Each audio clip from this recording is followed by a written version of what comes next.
in plant complete the nuclear reaction এখানে দেখো বেটা মাইনাস পার্টিকেল দেওয়া আছে তো বেটা মাইনাস পার্টিকেল দেখার সাথে সাথে আমি এখানে বসাতে চাই -1 উপরে হচ্ছে 0 এবার আমরা যোগ বিয়োগ করব এই যে এই দুইটার এডিশন হচ্ছে 82 হবে এটা এবং এই যে এটা এডিশন যদি 82 হয় তাহলে এখানে হবে 83 আর এখানে হচ্ছে 212 212 প্লাস এই 0 এটা হচ্ছে 212 তো প্রথমে এটা গেল দেখি কি আসছে হাফ লাইফ সো এটা আমাদের আগের যে হাফ লাইফের ডেফিনিশন শিখেছি সেটাই the average time taken by a radioactive isotope to become half of its original amount যারা এবিসির ক্লাস 7 এ আমার কাছে পড়তে তাদের মনে আছে যে এই ডেফিনেশনটা আমি ক্লাস 7 থেকে তোমাদেরকে করাচ্ছি একটাই ডেফিনেশন এটা এ লেভেলসে আজকে দীর্ঘ 5 বছর তোমাদেরকে কিন্তু আমি এই ডেফিনেশন হাফ লাইফের এইটাই পড়াচ্ছি অনেকেই আছে এখানে যারা আমার দুই ব্যাচ মিলিয়ে যে আমার কাছে ক্লাস 7 এ পড়তো এবিসির তো 5 বছর হয়ে গেছে না আমাদের কমিউনিকেশনের তো একই ডেফিনেশন আমরা 5 বছর ধরে পড়ছি দেখো কত ইম্পর্টেন্ট ডেফিনেশন এই হাফ লাইফ ক্লাস 7 এর বাচ্চারা কতটুকু এটার সিগনিফিকেন্স বুঝতে পারে স্যার যে বলছে এটা ইম্পর্টেন্ট আসলে এটা কতটুকু ইম্পর্টেন্ট দেখো এটা প্রমাণ show the decay constant of 212 lead এটা decay constant এর কি করতে বলেছে দেখো number 2 is about 2 multiplied 10 to the power -5 per second and hence calculate কি বলেছে and hence calculate the fraction of the original sample that will remain after a time of 1 day 86,400 seconds so the decay constant of lead is 2 multiplied 10 to the power -5 second এটা আমাদেরকে দেখাতে বলেছে and hence calculate the fraction of the original sample আমাদের এখান থেকে যেটা বের করতে হবে আমাদের এখান থেকে প্রথমে আমরা ল্যামডা বের করব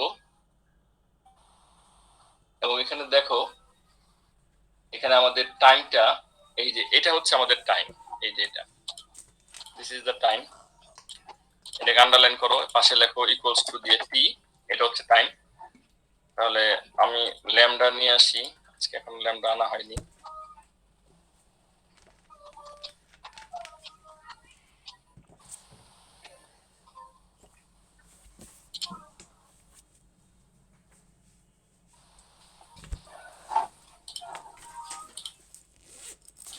এই হচ্ছে lambda so lambda equals to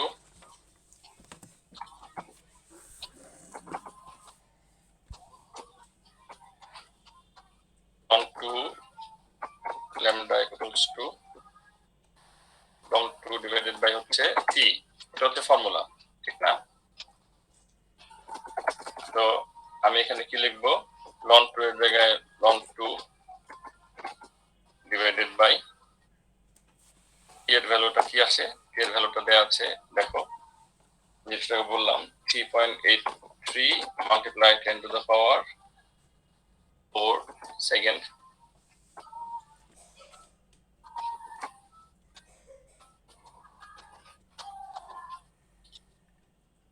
এবং এখানে যদি তোমরা ক্যালকুলেটর প্রেস করো তোমরা অবশ্যই ল্যামডা ভ্যালু পেয়ে যাবে তোমরা বেরও করেছো 1.81 multiply 10 to the power -5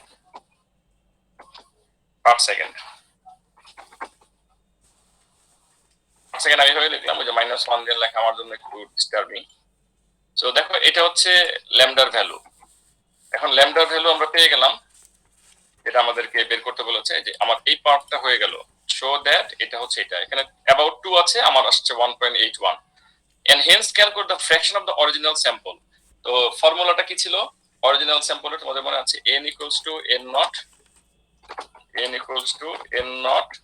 e base minus lambda t হ্যাঁ এটা ছিল ফর্মুলা এবং এখানে যদি আমরা ভ্যালু বসাই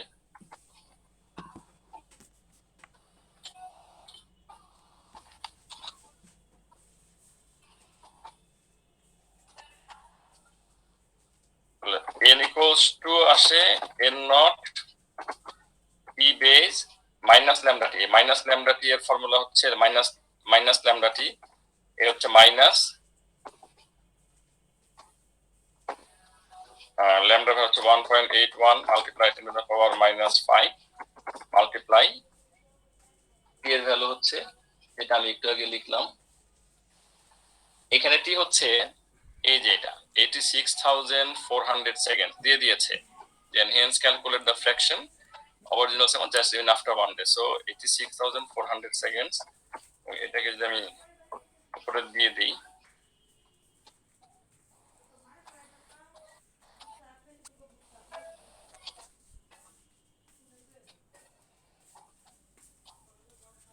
এবার আমি এটা ক্যালকুলেশন দেখাবো। এখন দেখো যে এখানে আসে n equals to n not multiply 0.208। এখন কোশ্চেনটা কি জিজ্ঞেস করেছে, and helps calculate the fraction of the original sample। Original sample কোনটা, এখানে এই যে অরিজিনাল স্যাম্পল হচ্ছে n not, n not is the initial number or original sample, n is the sample after time period t। তাহলে আমি এটার ফ্র্যাকশনটা দেখাতে বলেছে আমাদের, এটা হলো ফ্র্যাকশন, তাহলে ফ্র্যাকশন হচ্ছে n by n not, n divided by n not, এটাকে বলা হয় fraction. n not equals to 0.208, so এটা হচ্ছে आंसर 0. fraction remaining 0.208। এটা স্ক্রিনশট নিয়ে নিতে পারো, এটা অনেকেই মনে হয় মিস্টেক করেছো 0.208, মিস্টেক করার মতোই এই ম্যাথটা, এই পার্টটা মিস্টেক করার মতোই, লাস্টের ম্যাথ পার্টটা ল্যামডা পর্যন্ত ঠিক ছিল, এখানে যে ফ্র্যাকশন বের করতে বলেছে, এই ফ্র্যাকশন মানে হচ্ছে এটা হচ্ছে ratio of n by n not, fraction of the original sample that will remain. এখানে n বাই n নট করলেও তুমি মার্ক পাবে, কেউ যদি n নট বাই n করো তাহলেও মার্ক পাবে, আসলে একই কথা তাই না, n by n not 0.208, n not by n 1 by 0.208, হিসাব তো আসলে একই। এটা অনেক স্টুডেন্ট বুঝতে ভুল করে যে আমি কোনটা দিবে, ফ্র্যাকশন হচ্ছে এই দুটো রেশিও, এটাকে বলা হয় ফ্র্যাকশন। স্যার বলো। স্যার এখানে স্যার আমি n নটটা 212 ধরে n টা বের করে তারপর ফ্র্যাকশন বের করেছি, আনসারটা সেম আসে, এভাবে করলে চলবে? আবার বলো। মানে n নটটা 212 ধরেছি, মানে তারপর আমি n টা বের করেছি, দেন আমি ফ্র্যাকশন n নটটাকে 212 বের করেছে, এটা আসলে যদিও মিলে গিয়েছে, হ্যাঁ যদিও এটা তোমার রেজাল্টে চলে আসছে, কিন্তু n নট ইকুয়ালস টু 212 এটা তো আসলে তোমার লেডের ম্যাস নাম্বার, এটা তো তোমার initial number of radio active sample না, আসলে ম্যাস নাম্বার। যদিও এটা মিলেছে কোনো কারণে, কিন্তু ব্যাপার হচ্ছে যে এটা সবসময় মিলবে এই গ্যারান্টি দেওয়া যাচ্ছে না, কথা বুঝছো, এই জন্য ওই ফর্মুলাতে না যাওয়াটাই ভালো। এখানে 212 হচ্ছে ম্যাস নাম্বার, কথা বুঝতে পেরেছো? জি স্যার। হ্যাঁ ওটা mass number 212, number of proton plus number of neutron, relative atomic mass না কিন্তু, not relative atomic mass, it is the mass number that is 212। এটা কোনো কারণে মিলে গিয়েছে আর কি, কিন্তু এটা সবসময় যে মিলবে এর কোনো গ্যারান্টি নাই, বরং এই মেথড যদি তুমি শিখে রাখো এটা সবসময় মিলবে, এটাই হচ্ছে অরিজিনাল ওয়ে টু সলভ। ফ্র্যাকশনটা চেয়েছে এটার সাথে ওইটা, নতুন স্যাম্পলের সাথে পুরনো স্যাম্পলের ফ্র্যাকশনের কত পার্টস, কতটুকু অংশ রয়ে গিয়েছে এটা জানতে চেয়েছে।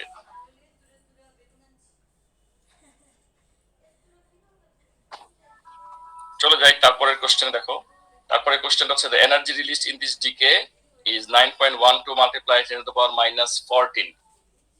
এটা হচ্ছে ই এর ভ্যালু দেয়া আছে। Calculate the decrease in mass in kg that occurs in the decay of 1 lead to 1 2 atom। Decrease in mass এটা হচ্ছে সেই m, এখানে এনার্জি রিলিজড হয়ে গিয়েছে, যেই এনার্জি রিলিজড হইলে মাস কমে, এটার ফর্মুলা হচ্ছে E equals to mc square. এই m পরিমাণ কমে যাবে, ডিক্রিজ হবে ওই এনার্জি লস্ট হওয়ার কারণে। আবার বলছি, এনার্জি যখন বের হয়ে চলে আসে অ্যাটমের, তখন অ্যাটমের মাস কমে যায়, যেমন আমাদের শরীর থেকে চিন্তা করো, আমাদের শরীরে যখন এনার্জি চলে যায়, একটা মানুষ তার 100 কেজি ওজন, 100 কেজি তার ম্যাস, 100 কেজি থেকে সে শুকিয়ে কোনো কারণে অসুখ হয়েছে, অসুখ হয়ে শুকিয়ে 50 কেজি হয়ে গিয়েছে, তখন তার এনার্জি কম এবং দেখো ম্যাসও কম। সো এটা একটা এক্সাম্পল দিলাম তোমাদের বোঝার জন্য, এগুলি সহজ এক্সাম্পল। আমি এখান থেকে আমার কি লাগবে, আমার এখানে লাগবে ডেল্টা, আমার দরকার হচ্ছে delta E equals to MC square, এই ফর্মুলাটা লেখা। So what I can write, delta E equals to m delta m c square. Delta m টা আর ডেল্টা ই টাই চেঞ্জ হয়, এখানে c চেঞ্জ হয় না। c হচ্ছে speed of light 3 multiply 10 to the power 8 metre per second, এটা এখানে এটাই থাকবে। এনার্জি কামস আউট, হ্যাঁ।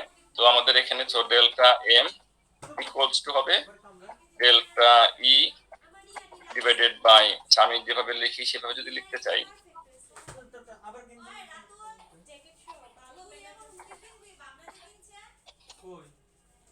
এটা নতুন আবিষ্কার করেছি তোমাদের ক্লাস করাতে করাতে, এই যে এইভাবে লেখাটা, কিন্তু এখন আমার হাত পাকা হয় নাই এটা লিখতে গিয়া। এটা হয় কি, প্রেজেন্টেশনটা সুন্দর হয়। এই স্কোয়ার গুলি দেওয়া এখানে মাইক্রোসফট ওয়ার্ড এর মতো এটা এত ইউজার ফ্রেন্ডলি না। তোমরা যারা আইসিটি পড়েছো তোমরা জানো যে মাইক্রোসফট ওয়ার্ডে এই স্কোয়ার দেওয়া খুব ইউজার ফ্রেন্ডলি, কিবোর্ড থেকে ডাইরেক্ট দেওয়া যায়, কিন্তু এই সফটওয়্যারে এত ডাইরেক্ট দেওয়া যায় না। ডেল্টা ই এর ভ্যালুটা হচ্ছে যে 9.12 মাল্টিপ্লাই 10 টু দ্য পাওয়ার -14, এবং এখানে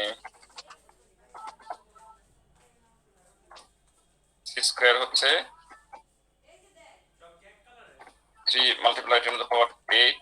আজকে বাকি স্টুডেন্টসরা কোথায়, বুঝলো তো কিছু? আমার ফিজিক্যাল ক্লাসে আজকে স্টুডেন্ট কম ছিল, এ লেভেলস এর ক্লাসে ওই স্টুডেন্ট কম ছিল।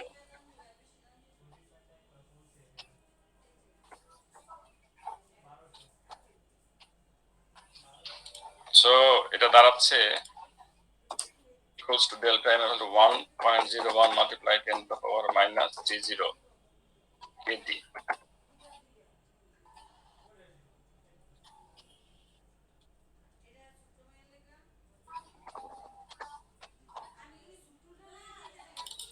ইয়া তুলতেছো, ক্লাস দেখতেছো ঠিক মতো আছে নাকি আমাদের সাথে?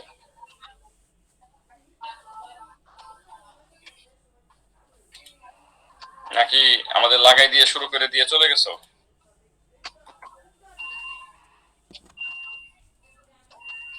তাহলে এখানে এটাকে আন্ডারলাইন করো, এটাকে আন্ডারলাইন করে এটার পাশে লেখো delta E. Delta E, delta হচ্ছে এখান থেকে নিয়ে আসছিলাম, ডেল্টা ই, এটা হচ্ছে delta E, decrease in mass, এটাকে আন্ডারলাইন করো।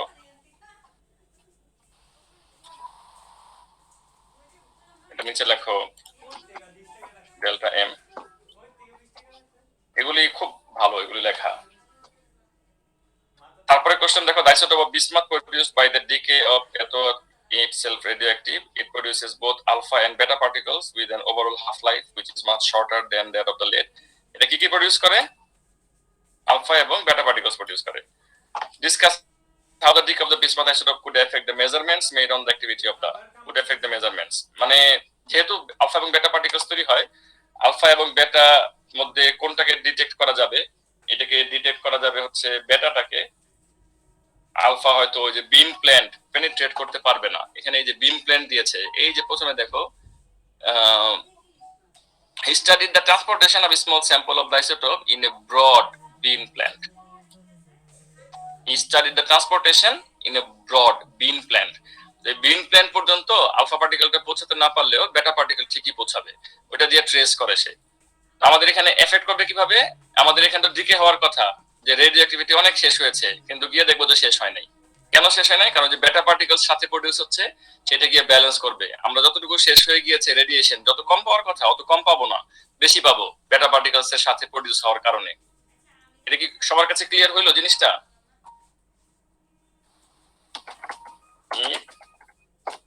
তো produces both alpha and beta radiation.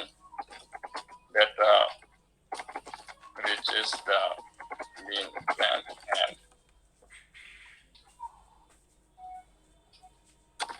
there is an increase in radioactivity.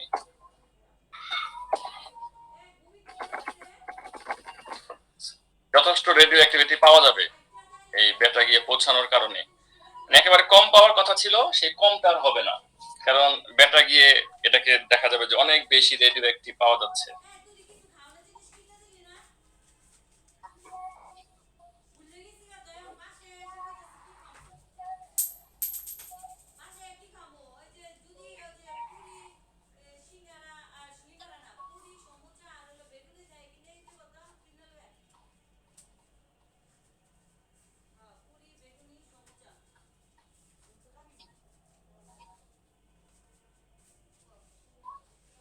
তারপরে কোশ্চেনে দেখো,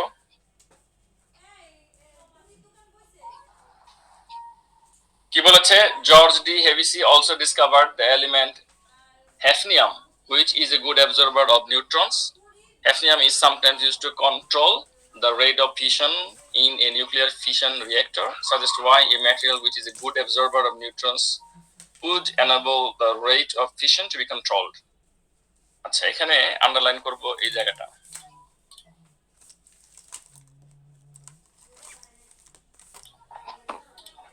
Why a material which is good absorber of neutrons would enable the rate of fission to be controlled. মানে এটা কি করে, absorber নিউট্রনস কে absorb করে।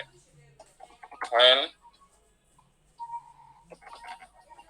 neutrons are absorbed, reduces the rate of fission and fission cannot go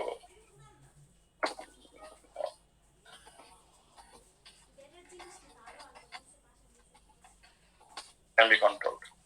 এটা লিখলাম না যে fission further chain reaction পর্যন্ত যেতে পারে না, হ্যাঁ, অনেক হিট প্রডিউস করতে পারে না, এগুলো এত লেখা দরকার পড়ে না, কারণ হচ্ছে যে তোমার এক মার্কের কোশ্চেন, অনলি 1 মার্ক কোশ্চেন। আমরা প্রায় শেষের দিকে এই কোশ্চেনটার, fusion reactors could become a better alternative to fission reactors, explain why this is the case and give reasons why practical কোশ্চেনটা একটু দেখতে পারেন স্যার?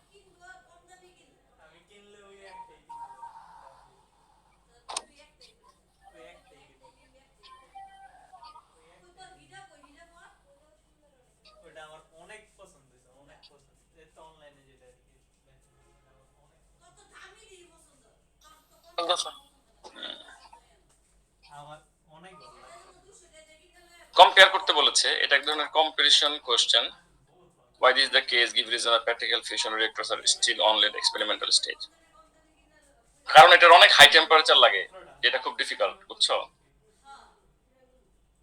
এটা হাই টেম্পারেচার লাগে এবং এই হাই টেম্পারেচারের জন্য যে এনভায়রনমেন্টাল সিচুয়েশন তৈরি করতে হয়, এটা তৈরি করাটা ডিফিকাল্ট।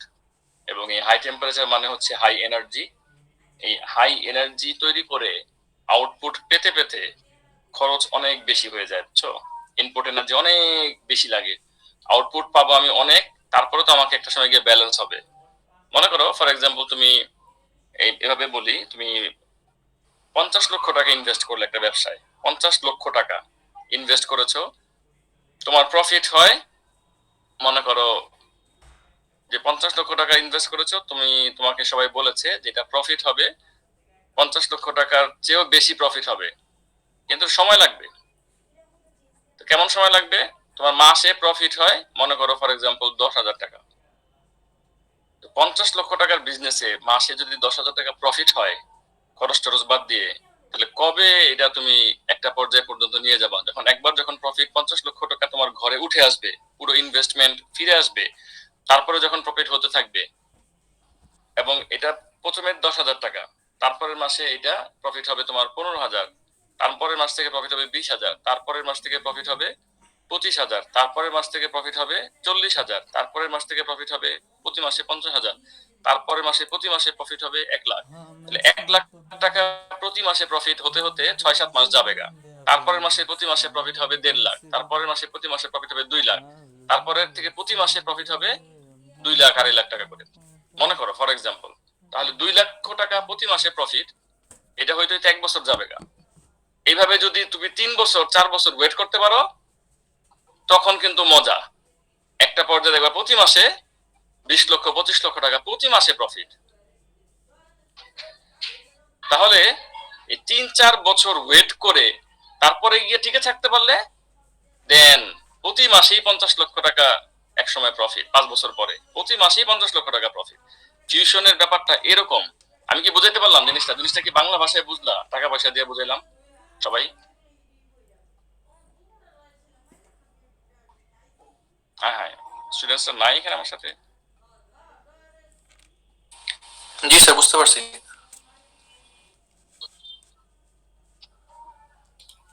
জি স্যার, বুঝতেছি। তো এই জন্য ইনপুট এনার্জির সাথে আউটপুট এনার্জির রিলেশনটা এমন একটা পর্যায়ে আছে যে তুমি যে ইনপুট দিবা, ঠিক আছে, এই ইনপুটটা তোমার এই মুহূর্তে আউটপুটের চাইতে অনেক বড়। ইনপুটটার খরচ অনেক বেশি, ইনপুট এনার্জির খরচ অনেক বেশি। তারপরে তোমরা যেসব পয়েন্ট লিখেছো এগুলো তো আছেই, যে ফিউশনে হাইড্রোজেন ইউজ করা হয় যেটা হচ্ছে অ্যাভেলেবল, আর ফিশনে ইউরেনিয়াম ইউজ করা হয়। ফিশনে এটা হচ্ছে তোমার লিমিটেড বা এটা নন রিনিউয়েবল এনার্জি রিসোর্স। এটা তো আমরা লিখবো কেন এক্সপেরিমেন্টাল স্টেজে আছে এটা, এগুলো আমরা লিখবো। কিছু সুবিধা অসুবিধা দুইটাই লিখবো। প্রথমে হচ্ছে যে আর র ম্যাটেরিয়ালস দিয়ে লিখি প্রথম। র materials of fission is hydrogen which is available but raw materials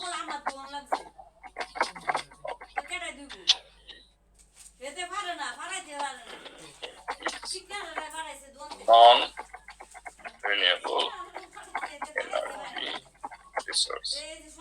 এবার আসো ডিসপোজাল। ফিশনের ওয়েস্ট ম্যাটেরিয়ালস নাই বললেই চলে। Fission has least waste materials but fission has highly radioactive waste materials and difficult to disposal হচ্ছে difficult, মানে এটাকে save করা।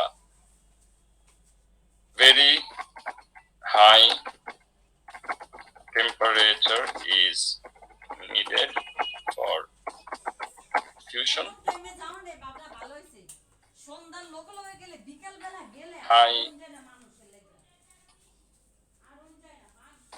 Highly secured and protected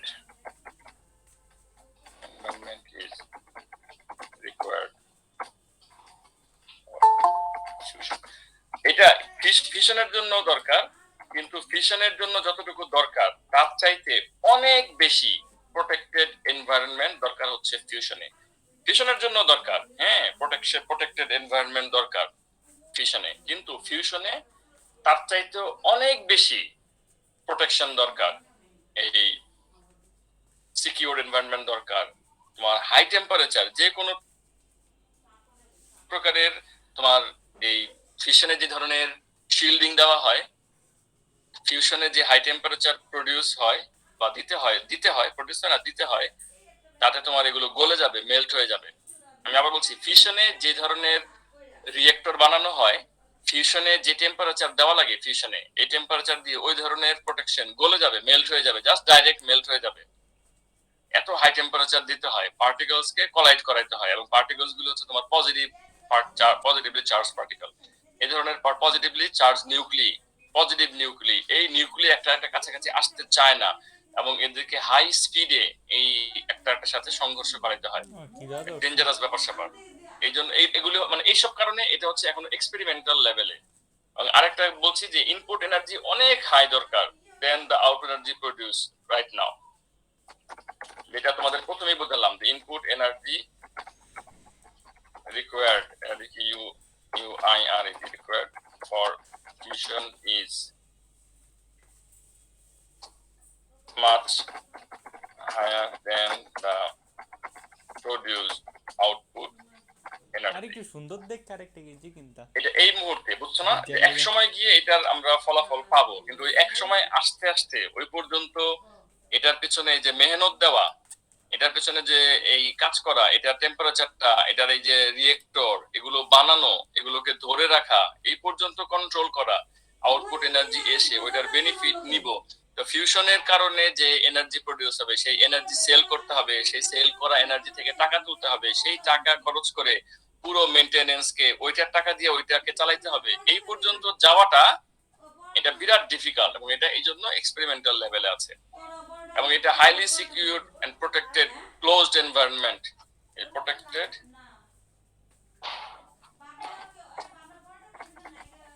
closed environment দরকার। হ্যাঁ, fusion which is difficult to maintain. একটু correction করেছি, দেখো একটু লিখেছি which is difficult to maintain. এই highly secured protected closed environment দরকার ফিউশনের জন্য, যেটা অনেক ডিফিকাল্ট। মানে এইসব কারণে এটা আসলে তোমার এখনো এক্সপেরিমেন্টাল লেভেলেই রয়ে গিয়েছে।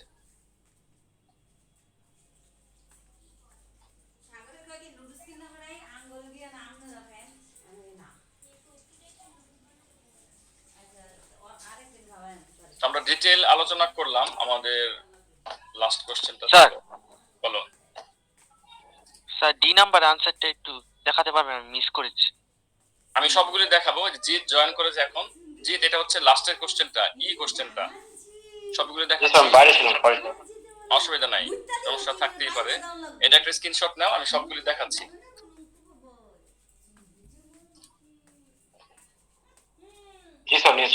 এটা হচ্ছে ডি। আচ্ছা, প্রথম থেকে দেখাই, সিরিয়ালটা মেইনটেইন করা হবে। এটা হচ্ছে কোশ্চেন নাম্বার 3 এ বি হচ্ছে এটা। এ বি তোমাদের সবারই কম বেশি হয়েছে। এ বি 1, তারপরে হচ্ছে এটা হচ্ছে নাম্বার 2, এটা একটা স্ক্রিনশট নাও। তারপরে হচ্ছে এটা নাম্বার 3, এটা হচ্ছে সি,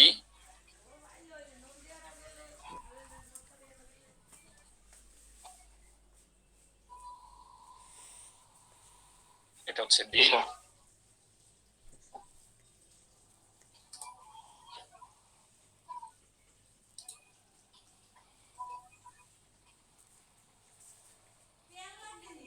এই হচ্ছে আমাদের সবগুলো কোশ্চেন হয়ে গেল।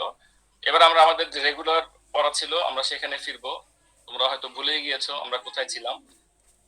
সেটা হচ্ছে আমরা এই পেপারটার মধ্যে ছিলাম। এটা বের করো সবাই। June 18, unit 4।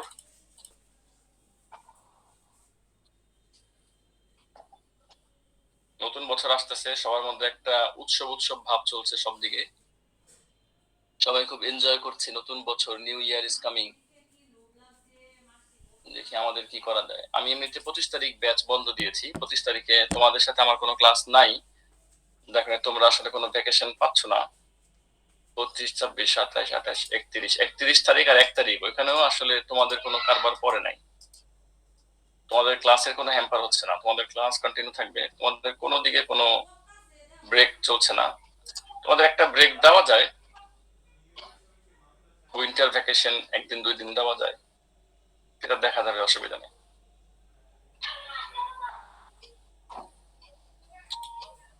কোশ্চেন নাম্বার 14টা দেখো। আস্তে আস্তে করি আমরা তো প্রেসার দিচ্ছি না তোমাদেরকে। এই যে ক্লাস করাই তোমাদের কিন্তু ধীরে ধীরে করাচ্ছি। তোমরা হাসি খুশি ভাবে ক্লাসে চলে আসবে, যে প্রেসার দিচ্ছি না। একটা এক্সাম নিয়েছি, সামনে এক্সাম নিব, তোমাদেরকে বলে রেখেছি জানুয়ারির কয় তারিখে যেন আমরা ঠিক করলাম এক্সামের কথা, ডেট দিয়েছি নাকি? তোমরা মঙ্গলবার দিন জানুয়ারির 11 তারিখ মনে হয় বলেছিলাম নাকি? স্যার 28 তারিখে না? 28 অফ ডিসেম্বর। 28 তারিখে না? 28 তারিখের এই পেপারটা চেঞ্জ করতে হবে, বুঝছো? 28 তারিখে অনলাইন ক্লাসে থাকতে হবে আমাদের। 28 তারিখে আমি একটু দূরে কোথাও থাকবো। আমি আসবোই বাসায় রাত্র 8টার দিকে। এসে আমি তোমাদের সাথে ক্লাস অ্যাটেন্ড করব। 28 তারিখটা বাদ দাও, তাহলে তোমরা 4 তারিখে করো। 4 তারিখে ইউনিট 4 এর উপরে মঙ্গলবার দিন কয়টার সময় যেন ঠিক করেছিলাম, বিকাল 5টা। একজন কেউ আসবে হয় বিকাল 5:30, আর বাকিরা বিকাল 5টার সময় আসবে। এটা মঙ্গলবার দিন 4 তারিখ করো। মঙ্গলবার 4 তারিখ, এটা হচ্ছে নতুন বছর।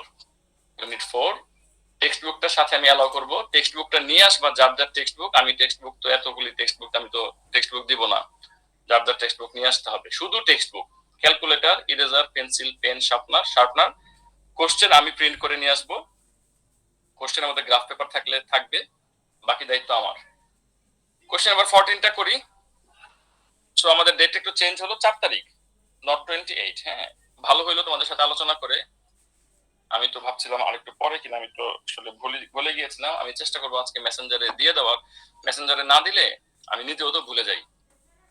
The diagram shows an investigation of a circular motion. Circular motion দেখার সাথে সাথে মাথার মধ্যে সার্কুলার মোশন মানে হচ্ছে সেন্ট্রিপিটাল ফোর্স। দরকার হলে বাসায় এটা পড়বা আবার। Centripetal force F equals to mv square divided by r। আরো কি আছে, আমরা গত ক্লাসে করেছি যে এই mv square divided by r এর জায়গায় m omega square r এগুলো চলে আসে সাথে সাথে। তাহলে আমরা এখানে mv square বেটা মাথায় রাখতে হবে যে সার্কুলার মোশন। আমি জাস্ট এই ওয়ার্ডটা দেখে সাথে সাথে আমার মাথায় চলে আসতে হবে সার্কুলার মোশনের ফর্মুলাগুলি কি। তাহলে এই যে এইটা দেখো, একটা প্লাস্টিক টিউব, এটার ভেতর দিয়ে একটা স্ট্রিং গিয়েছে, সুতা, এই উপর দিয়ে এটা উপরে এবং নিচে হচ্ছে এটার হোল টাইপের টিউবের ফাঁকা। এইখান থেকে এবং নিচে থেকে এইখান থেকে একটা ম্যাচ ঝুলানো। জিনিসটাকে কনসেপ্টটা বুঝো। এটার মধ্যে ম্যাচ ঝুলানো, এখান থেকে একটা স্ট্রিং গিয়ে এই পর্যন্ত একটা রাবার বাং, এটা এইভাবে ঘোরানো হয়। এটাকে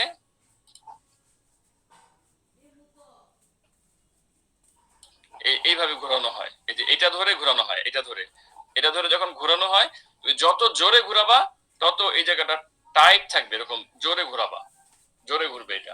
এটা হচ্ছে এটার কোশ্চেন, এটা হচ্ছে কনসেপ্ট। এই কনসেপ্টটা যে বুঝতে পারবে না, দেরি হবে, আর এই কোশ্চেন বুঝতে দেরি হবে। তারপরে কি বলেছে, small movement of the hand. এই যে small movement of the hand causes the rubber band on the end of the string to move in a circular path of radius r। Underline করো। The rubber band and the string may be assumed to rotate in a horizontal plane। মানে সুন্দরভাবে ঘুরছে আর কি, এটা মানে হচ্ছে সুন্দরভাবে এইভাবে ঘুরছে। পরে particular experiment r is 59 centimetre, এরকম একটা এক্সপেরিমেন্ট করা হয়েছে যেখানে r হচ্ছে 59 সেন্টিমিটার। তো 59 সেন্টিমিটারকে যদি আমরা 100 দিয়ে ডিভাইড করি, এটা হয়ে যাবে 0.59 মিটার। এবং calculate the speed of the rubber বাং। এই স্পিড হচ্ছে v এর ভেলোসিটি বের করতে বলেছে। ম্যাস m দেওয়া আছে 250 গ্রাম। ম্যাস অফ রাবার বাং দেওয়া আছে 80 গ্রাম। ম্যাস অফ m, তাহলে দেখো এখানে একটা f কাজ করবে নিচের দিকে। দেখো আমি দেখাই, এখানে একটা এই f কাজ করবে, এটা হচ্ছে ওয়েট। এখানে একটা ওয়েট কাজ করবে, এই ওয়েটটা হচ্ছে নিচের দিকে ডাউনওয়ার্ড। Wait is downward. এই ওয়েটের কারণে এখানে যতটুকু ওয়েট ও ধরে এখানে নিচের দিকে, এখানে একটা ফোর্স টার্ন করবে। এখানে বাইরের দিকে ও একটা ফোর্স দিবে, তাকে ভেতরের দিকে একটা ফোর্স থাকবে। এই দুইটা ফোর্স, এই ভেতরের দিকে ফোর্সটা, এই ফোর্সটা কেন? এই ওয়েটের কারণে। তাহলে বাইরের ফোর্সটা আর এই ভিতরের ফোর্সটা, এই ফোর্সটা হচ্ছে এই ওয়েটের কারণে, সেন্ট্রিপিটাল ফোর্স। আর এই ফোর্সটা এবং এই ফোর্সটা, এই রাবার বাং যখন ঘুরে, রাবার বাং কিন্তু এই যে ডিসটেন্সটা, এই ডিসটেন্সটা আরটা কিন্তু মেইনটেইনড হয়। এমন না যে আর একবার ছোট হয় একবার বড় হয়। তার মানে এই দুইটা ফোর্স হচ্ছে কনস্ট্যান্ট। কথাটা কি বুঝাতে পারলাম সবাইকে? এই আরটা বড় ছোট হয় না, যখন এটা ঘুরতে থাকে এই আরটা কনস্ট্যান্ট থাকে। তার মানে হচ্ছে এই ফোর্সটা বাইরের দিকে একটা, আর এটা ভেতরের দিকে যে ফোর্সটা, এই দুইটা ফোর্স হচ্ছে ইকুয়াল। তাহলে এই ফোর্সটা একটা সেন্ট্রিপিটাল ফোর্স, বা এটাকে তুমি বলতে পারো যে সেন্ট্রিপিটাল ফোর্সের ইকুয়াল এন্ড অপোজিট। এন্ড এটা F ইকুয়ালস টু হচ্ছে mv square divided by r। এবং এই ফোর্সটাকে টেনে ধরে রাখে এই ওয়েট, ডাউনওয়ার্ড ফোর্স। তাহলে এই ফোর্সটা এবং এই ওয়েটও কিন্তু উপরের দিকে ওঠানামা করে না, এক জায়গায় থাকে। এটা এবং এটা হচ্ছে ইকুয়াল। তাহলে এই ওয়েট ইকুয়ালস টু এই F equals to M V square. তো এখানে হচ্ছে এটা হচ্ছে weight, F equals to weight equals downward, এটা হচ্ছে এই F V square divided by এই দুইটা ফোর্স যদি আমরা ইকুয়াল দেখাতে পারি তখন এখন আমাদের কাছে এখানে অনেকগুলি ভ্যালু আছে, আমি ভ্যালুগুলো আগে বের করে নিই। আর equals to 59 divided by 100 0.59 centimetre. আর কি দেয়া আছে m ইকুয়ালস টু m হচ্ছে মাস অফ m, এটা হচ্ছে যে ওয়েটের জন্য লাগবে 250 divided by 1000 0.25 KG.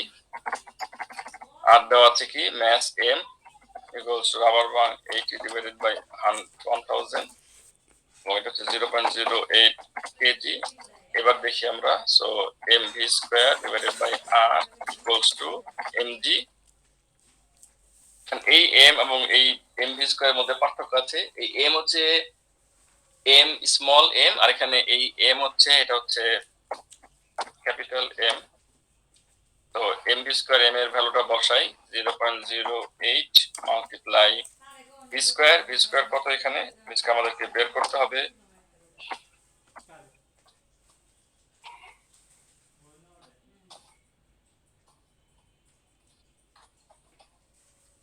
divided by r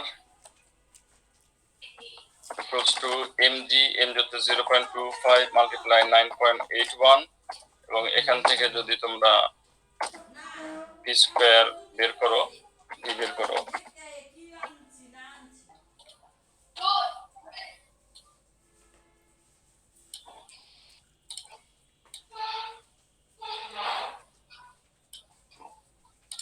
আর এর ভ্যালুটা বসিয়ে দেব, এটা হচ্ছে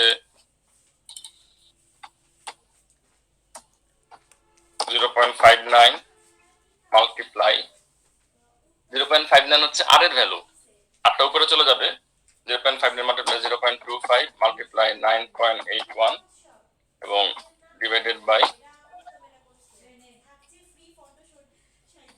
0.08 हाँ बोला तो 4.3 per second।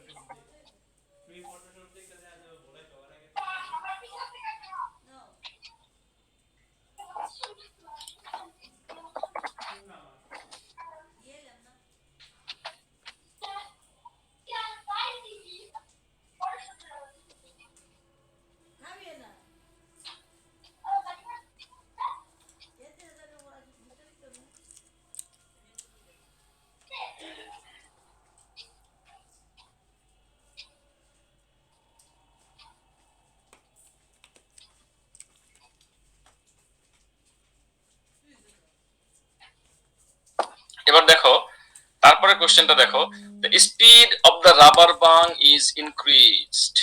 हेलो এটা জোরে ঘুরে, এই যে ভাবে জোরে ঘুরে, জোরে ঘুরে, বুঝছো? এই যে অনেক, এই যে এটা হচ্ছে স্লো ঘোরা, এই জোরে ঘুরে।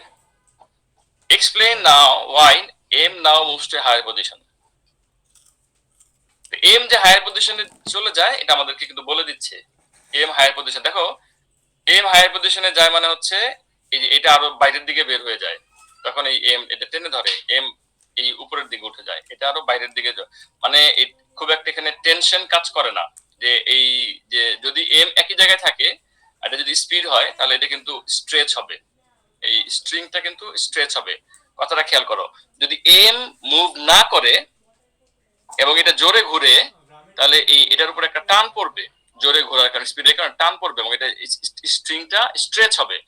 এখন ওরা কি বলতেছে যে এম উপরের দিকে ওঠে, তাহলে আমরা কি বলবো যে এটার মধ্যে কোনো স্ট্রেচ পড়ে না, এই টেনশনটা কনস্ট্যান্ট থাকে, এটার মধ্যে কোনো এক্সট্রা কোনো টেনশন কাজ করে না, এটা স্ট্রেচ হয় না এবং এই যে আর এটা বাইরের দিকে চলে যায়। অর্থাৎ এটা যদি এরকম হয়,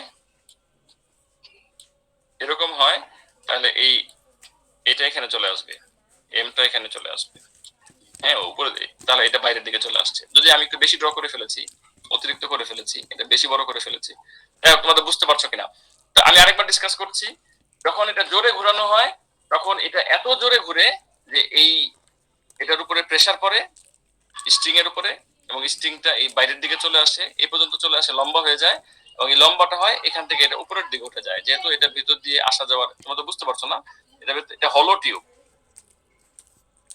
এটা হচ্ছে হলো টিউব, এটা ভিতর দিয়ে এসেছে, এটা ওই হলো টিউব, এটা প্লাস্টিক টিউবটা হচ্ছে হলো টিউব। লিখে দিই হলো টিউব। হলো টিউব মানে এটা ভিতর দিয়ে এমটি, ফাঁকা এমটি স্পেস, এটার ভিতর দিয়ে চলে এসেছে। তাহলে এই হলো টিউবের ভিতর দিয়ে এসেছে। এখন তাহলে আবার কোশ্চেনটা দেখি আমরা। The speed of the rubber bung is increased, speed বেড়েছে। Why M now moves to a higher position, M কেন হায়ার পজিশনে যাচ্ছে?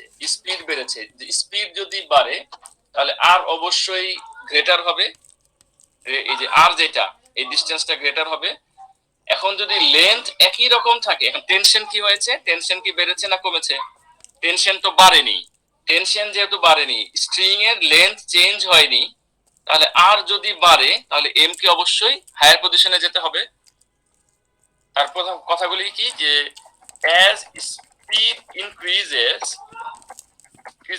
the distance, এখানে আর হচ্ছে ডিসটেন্স বা রেডিয়াস, যে সার্কুলার পথে ঘুরে সেই সার্কুলার পথের রেডিয়াস, তাহলে ডিসটেন্স লিখলো হয়, রেডিয়াস লিখলো হয়, কোনটা দিয়ে তোমাদের ভালো লাগে? আমি রেডিয়াসই লিখি। Radius of radius R increases, R বেড়ে যায়। আর যখন বাড়ে, এখন আমাদেরকে দেখতে হবে যে আর যে বাড়ে আমাদের এম কি একই জায়গায়, এম যদি একই জায়গায় থাকে তাহলে টেনশন কাজ করে, টেনশন কাজ করে স্ট্রিং এর উপরে, স্ট্রিং কি হয়? স্ট্রেচ হয়। যদি এম একই জায়গায় থাকে, যে ক্যাপিটাল এম নিচের যে ম্যাসটা, এই ম্যাসটা যদি একই জায়গায় থাকে তাহলে হচ্ছে যে এটা স্ট্রেচ হয়, কিন্তু ম্যাস তো একই জায়গায় থাকে না। আমি এটা একটু লিখে যাব, if M remains in the same position and R increases, it means that the string string stretches, but the string does not stretch, stretch, and the tension is constant. মানে টেনশন আগে যাচ্ছিল, যদি স্ট্রেস যদি না হয় তাহলে বুঝতে হবে টেনশন কনস্ট্যান্ট, আগে যাচ্ছিল এখনো তাই আছে, টেনশন হচ্ছে constant. So M must move upward so that R can increase. কনসেপ্টটা কি বুঝতে পারলা সবাই? রাদিতু, জিৎ, সাদিম, রাতুল? জি স্যার বুঝতে পারছি। জি স্যার। মানে যত তুমি জোরে ঘুরাইবা, বুঝছো? তুমি এইভাবে চিন্তা করো, তুমি হাতের মধ্যে একটা মোজা নিয়েছো, মোজা পরি না আমরা, মোজার ভিতরে একটা পাথর দিয়েছো, পাথর দিয়ে মোজার এক প্রান্তে একটা রাবার ব্যান্ড দিয়ে এরকম ইলাস্টিক রোপ দিয়ে বেঁধে জোরে তুমি একটা খোলা ময়দানে গিয়ে, মাঠে গিয়ে, এমটি ফিল্ডে গিয়ে ঘোরাও, রোটেট করো। তুমি যত স্পিড বাড়াবা এটা তত এটা টেনশন কাজ করবে। যদি ইলাস্টিক হয় এটার স্ট্রিং, ওটার উপরে টেনশন বাড়বে এবং এটা তোমার স্ট্রেচ করবে, লেন্থ বেড়ে যাবে। যদি তুমি তোমার হাত একই জায়গায় শক্ত করে ধরে রাখো, এটা হাতটা দেখো, এটাকে টিউবের মধ্যে ধরছে কেন? এই জায়গায় ধরলো না কেন? এই জায়গায় ধরলে রাজি তো বলো তো, এটা টিউবটা বাদ দিয়া যদি এই যে স্ট্রিংটার এই জায়গায় হাত দিয়ে ধরতো, এখানে ধরতো কি হইতো? জোরে ঘুরাইলে এখানে ধরতো, টিউব নাই মনে করো, এখানে কোনো এই যে এমও নাই, এখানে ধরে ঘোরাচ্ছে, তাহলে কি হইতো রাজি তো? জোরে ঘুরাইলে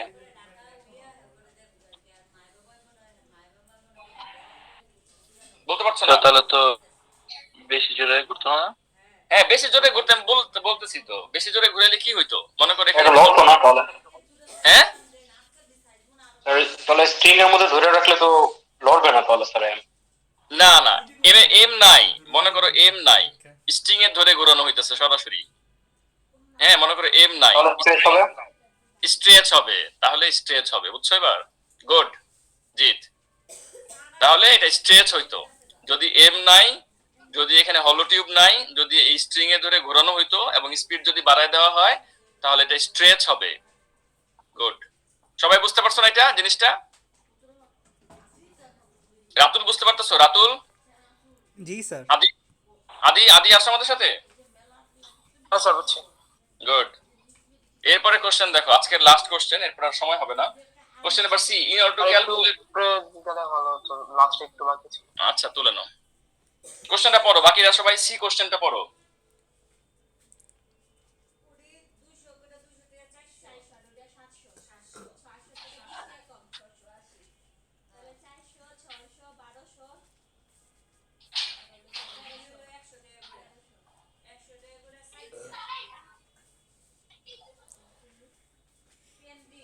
কোশ্চেন নাম্বার সি টা দেখো, in order to calculate the speed of the rubber bung, the time for one রোটেশনের টাইমটাকে বলা হবে, এখানে আন্ডারলাইন করো সবাই, টাইম ফর ওয়ান রোটেশন, এটা হচ্ছে টাইম পিরিয়ড। টি, ক্যাপিটাল টি লেখো, এই যে স্পিডের মধ্যে আন্ডারলাইন করো, স্পিডের নিচে আন্ডারলাইন করে এটার মধ্যে ভি লেখো, time must be determined. Student A suggest করেছে কি, student A suggest the number of rotation in a fixed time should be counted. এটার মানে কি, ফিক্সড টাইমটা ফিক্স। মনে করো সে 30 সেকেন্ডস টাইম নিয়েছে, যে 30 সেকেন্ডস ধরে ঘোরাবো, যতগুলি ঘুরে ঘুরুক। 30 সেকেন্ডসে যদি 30 বার ঘুরে ঘুরুক, 30 সেকেন্ডসে যদি 40 বার ঘুরে ঘুরুক, এই টাইমটা হচ্ছে ফিক্সড। তাহলে এ, মনে রাখো জিনিসটা, এ হচ্ছে সাজেস্ট করেছে যে ফিক্সড টাইমে ঘোরাবো। Student B suggest measuring the time for a fixed number of rotations. আমরা বিটাকে পছন্দ করি। বি কি বলেছে দেখো, বি সাজেস্ট মেজারিং দ্য টাইমটা মেজার করব for a fixed number of rotations. মানে মনে করো 20 রোটেশনস, এটার জন্য টাইমটা স্টপ ওয়াচ দিয়ে মেজার করা হবে। 30 রোটেশনস, 40 রোটেশনস, 50 রোটেশনস, 50 বার ঘুরবে, এটার জন্য টাইমটা মেজার করবে। তাহলে বাস্তবিক পক্ষে আমরা যখন এক্সপেরিমেন্ট করি, আমাদের তো এটাই করতে হয়, তাই না? যে মনে করো যে 10 বার ঘুরবে, 20 বার ঘুরবে, এটার জন্য টাইম মেজার করব। আরেকটা হচ্ছে স্টুডেন্ট এ সাজেস্ট করছে যে না, এর কথাটা একেবারে উল্টো পাল্টা, যে আমরা ঘড়ি ধরে বসে থাকবো যতবার ঘুরে ঘুরুক। এটা সম্ভব না। এটা কেন সম্ভব না? কারণ ঘড়ি ধরে বসে থাকলে 30 সেকেন্ডসে কখনো দেখা যাবে যে 30 সেকেন্ডসে 30.5 বার ঘুরছে, 20.5 বার ঘুরছে। 20.5 বার যদি ঘুরে, 10.5 বার যদি ঘুরে, 10.5 বারও হইলো না, 10.25 টাইমস ঘুরেছে। তাহলে এটাকে হিসাব করবো কেমনে আমরা, ফ্র্যাকশনটা হবে কেমনে? এটা হোল নাম্বার অফ রোটেশনস তো হবে না। কাজে স্টুডেন্ট বি যেটা বলছে যে এটা হচ্ছে যে ফর ফিক্সড নাম্বার অফ রোটেশনস। কথাটা বুঝতে পারছো সবাই? যে ফিক্সড নাম্বার অফ রোটেশন, যে আমি আন্ডারলাইন করলাম, ফিক্সড নাম্বার অফ রোটেশনস, এটা বেশি ইম্পর্টেন্ট। আমি এটা বলবো, explain which method will produce more accurate results for the time of one rotation. So this method is good. এটা লেখা যায় whole number of rotations will result, but for A the rotation could be a fraction number